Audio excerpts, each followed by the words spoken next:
Donc maintenant, en fait, il faut imaginer, alors je vais me remettre là, je vais me mettre en mode maîtrise pour tout le monde.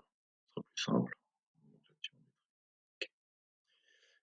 Donc, dans le mode réalisation plan, pas de mode réalisation, dans maîtrise, plan de repérage, j'ai mes voiles ici. On remarque, bon, le plan est plus simple, hein, j'ai pas de côté, j'ai rien. J'ai des murs, prémurs, ils sont hachurés bleus. L'aglo est double hachurage.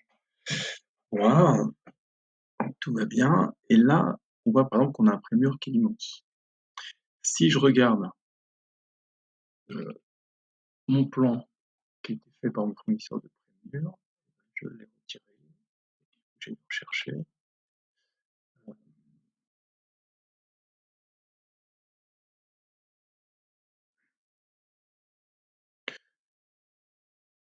C'est celui-ci, mon plan de pose. On voit que ce prémur-là, donc ils sont numérotés 1, 2, 3, 4, 5, 6. Et là, celui-ci, c'est 8, donc là il y a 7. Celui-ci est coupé en 2, celui-ci est coupé en 1, 2, 3, 4, 5, 6 morceaux.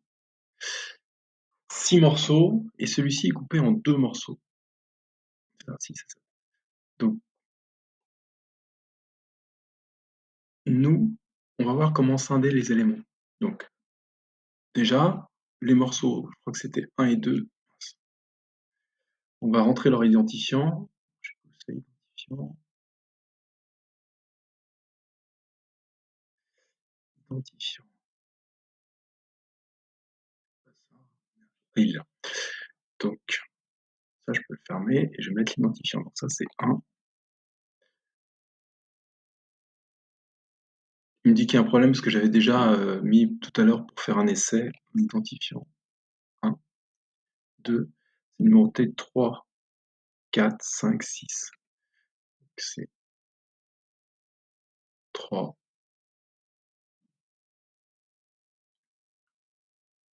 4, 5. Et celui-ci, c'est 6 et 7 en fait. Donc, comment on va faire? Eh bien, la méthode, c'est d'aller chercher un petit. Voilà, j'ai créé un petit qui s'appelle Prémur repère.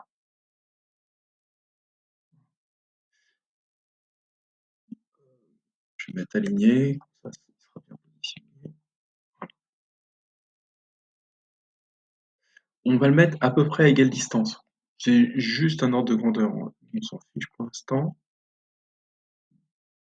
Voilà.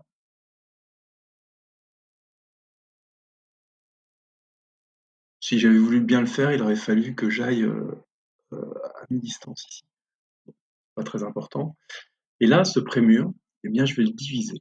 Je vais le diviser. Donc, je clique là. Ensuite, je fais modifier l'esquisse. Je clique sur ce petit bâton pour sélectionner le trait, le petit symbole que j'ai mis. Et vous voyez qu'en fait, alors, je reviens, je fais Z. Si je fais un trait comme ceci, mon mur, mon prémur va se scinder sur cette droite-là. D'accord? Mais si je bouge là, on voit qu'il ne se passe rien au niveau de mon prémur. Mon découpage reste indépendant de ma marque. C'est compliqué. On pourrait dire cette marque-là, je l'attache au découpage. Mais le problème, c'est qu'à chaque fois que je veux modifier mon découpage, il faudrait que je fasse modifier la division et je modifie l'esquisse et ensuite je bouge ce truc-là. C'est compliqué. Le mieux, c'est de directement aller sur le repère et de verrouiller dessus. Vous voyez, j'ai cliqué sur ce repère, je verrouille dessus, je valide, je valide. Et là maintenant, si je bouge mon repère, là, mon découpage de prémur suit. Vous avez vu? Il suit mon repère. Et ça, c'est super pratique. Voilà. Donc, mince. Du coup, j'ai perdu ma contrainte, j'ai plus à mi-distance. Ça, c'est la première chose.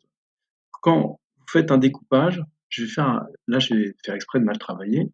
Normalement, si vous voulez modifier le découpage, si je voulais couper en 3, il faut faire modifier la division, modifier l'esquisse et recréer un découpage. La mauvaise solution, ça consiste à cliquer sur un élément et diviser l'élément. Si je fais ça, regardez ce qui se passe. Si je leur divise comme ça, j'ai l'impression que j'ai bien travaillé. Vous voyez, c'est bien divisé en 3 éléments. Le seul problème, c'est que par exemple, si je clique là et si je veux modifier cette division-là, ben, je ne l'ai pas montré. Ben non, si je fais modifier l'esquisse, regardez, j'ai ce trait-là, mais j'ai pas celui-ci.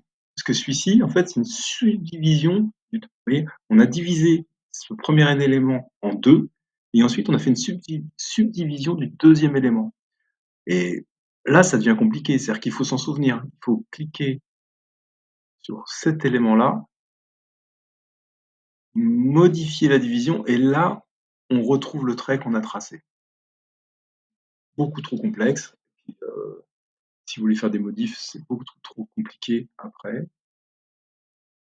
Donc le mieux, c'est toujours, une fois qu'on a fait une première division, toujours modifier la division pour créer un troisième élément. Dernière chose, on voit qu'ici mon petit trait rose, si je veux que ça divise, il faut qu'il dépasse le petit carré bleu là. Les petits pointillés bleus, c'est si mon trait rose est comme ceci, je ne subdivise rien. Il faut que mon trait rose dépasse le petit carré bleu pour pouvoir vraiment couper mon élément. Une fois qu'on a pigé ça, je prends cet élément, je le duplique, je le fais tourner. Donc sans doute, pardon, il y en aura un à la même place ici. Et là, j'arriverai pas. Je vais coller comme ça. Ça, je le subdivise.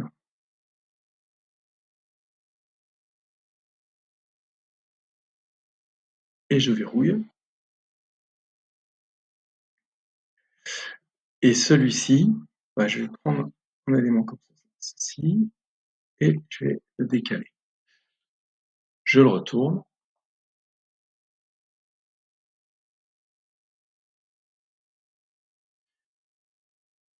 Et là, je l'aligne.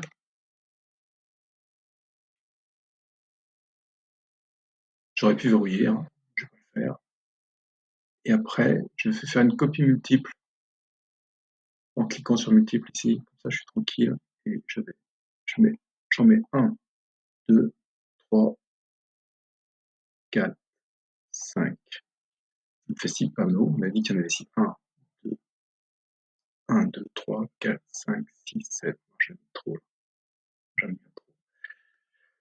Et ensuite, avec cette commande-là, vite fait pour pouvoir les mettre à peu près à égale distance.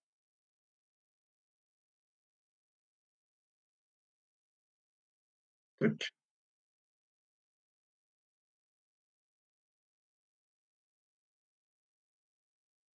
Je me suis mal accroché. Zut.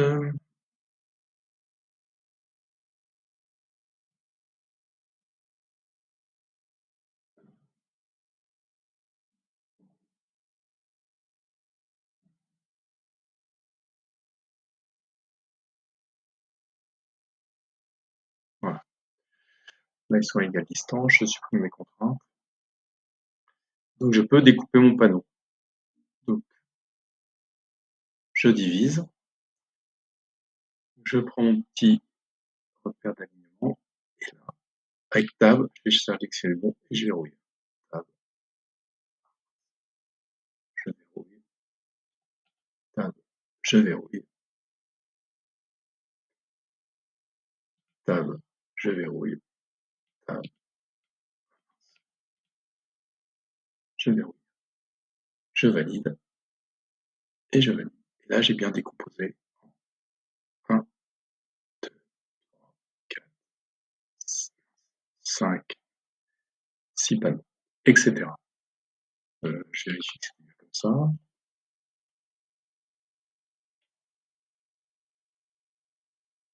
Ah, c'était 6 panneaux en comptant celui-ci. Ouais, et là, c'est la maçonnerie. C'est bon.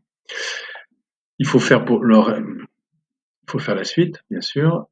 Mais là, on va juste regarder ce qui se passe au niveau de la nomenclature. Donc, j'ai dit que ça faisait 1, 2, 3. Là, c'était 6, 7, 8, 9, 10, 11, 12. Comme ça. Celui-ci, fait 6.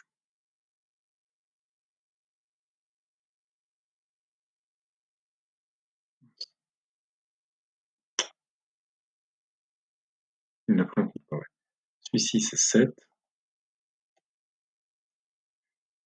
Ici, c'est 8. 9. Alors, avec Pair et vite, on peut mettre des outils. On peut utiliser un outil de numérotation automatique. 10, 11. J'ai l'impression que je me suis trompé. Jusqu'à 13, j'ai dit 12 tout à l'heure. 13.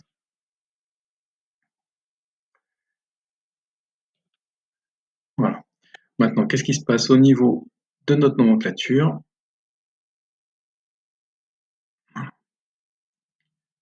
La synthèse, il ne se passe rien. Par contre, pour le niveau 1, regardez, il y a tout ça de. Il y a tout le. J'ai beaucoup plus de prémures que tout à l'heure, c'est normal, je les ai découpées et il y en a plus qui arrivent. Là, j'ai bien 1, 2, 3, 4, 5, 6. Ce que je peux faire dans le gabarit de vue, c'est dans le tri regroupement, lui demander, donc mes traits, ensuite le type d'origine, et ensuite je peux lui demander selon l'identifiant, sans faire de bilan en pied de page. Et là, il va me les trier, vous voyez, 1, 2, 3, 4, 5. Il les met dans le bon ordre. Voilà. Donc là, ça fonctionne. On a bien notre décomposition par prémure. Il y a un truc qu'on a oublié de faire, enfin que j'ai oublié de faire, et j'aurais dû le faire avant, c'est de calculer le poids. Donc on va voir ça au prochain coup.